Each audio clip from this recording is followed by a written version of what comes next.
Manipur paikhatliba dairy farming ki thabak thouram sing asina Nigeria gi Tung Oirakadaba dairy farming ki masak adu uba Phanghale haina Sahel Consulting Nigeria gi Consultant Afees Adekunle Adeoye na TOMTV da phongdorakli. Wafabasi India da study tour lakiba Nigerian dairy stakeholders ki team amana ngasi pawak chaw ikhai awangda leiba Royal Dairy Farm amasung Porompata leiba Manipur Milk Producers Cooperative Union Limited da chatkiba yangsit khongchat amaga mari lainana mahangna phongdokhibani.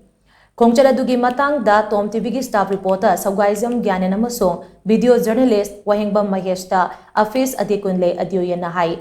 Manipur gi dairy farm sing da thabak tawriba sing asi aduki matik haisingi amasung lam asida yamna experience laina thabak tawi adubu khwaidagi singthaningai oiba amasung tamjaningai oibadi farm singna hygienic oiba mongda sangom puthokpagi thabak tawba amadi cooperative singda sangom thadokpa asini Thawong asina Manipur gi dairy farm da thabak tawriba singna kadai fawba kathokpa amaga loinana thabak tawbagi haibasi mayek sengna takli Amaromda housing Manipur da thokliba irang Asina awasai theng kaya phanglabasu Royal Dairy Farm na lepa leitana sangom butoktuna miyamda phanghanba si tamjaningai ni Manipur gi khongchar asi mapung oina yengbada maipakpa amani haina lawi maramdi piklaba starasina dairy farm gi lamda paikhatlamliba thabak thouram sing asi India gi ataya chauba dairy farm singa changdamnabada adumak yai haina khale Loinana Manipur gi dairy sector da paikhatliba model asi Nigeria da su adumak pangthokpada maipakani haina mahangna phongdokhi mahangna makata na hai farm gi level da sangom puthokpa haibasi khwaidagi maru oi maramdi masina sangom puthokpagi chang asi leptana puthokpada achoba mateng oiribani adubu Manipur gi dairy farm sing asi da infrastructure kharaga hapchilabade sangom puthokpagi chang asi hena wangkadhanba yagani